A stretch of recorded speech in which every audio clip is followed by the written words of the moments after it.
Internet est un média naissant aujourd'hui et qui sera dominant dans les années qui viennent.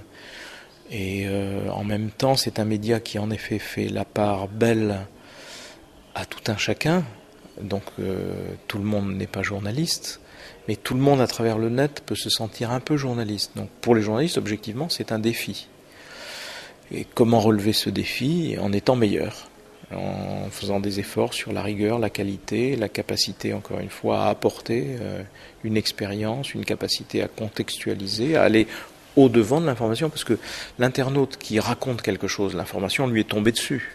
Il a été témoin d'un accident ou il a vu quelque chose. Alors, le problème du journaliste, c'est d'aller au-devant, d'aller chercher l'information.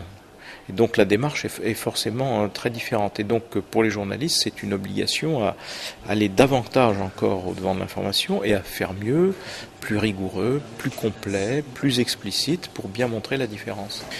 Il y a 36 choses possibles sur le net, tout est possible. Donc il y a des sites qui produisent un flux d'informations et qui vous permettent de vous tenir informé en temps instantané. Il y a des sites comme Slate qui sont des sites d'analyse et de commentaires ou qui s'adressent à un public donc informé, mais qui veut en savoir plus et qui veut aller au-delà et qui veut comprendre davantage.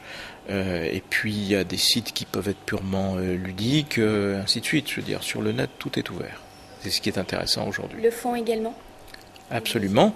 Et il y a aussi des problèmes d'ailleurs objectivement de dangerosité de certains sites, voire la profusion de sites révisionnistes ici ou là, etc., ou des sites qui racontent absolument n'importe quoi. Mais je pense que petit à petit, et donc il est important de mener le combat de la qualité sur le net, pour montrer qu'il y a des espaces, des endroits où on est garanti de trouver une information, des analyses de qualité.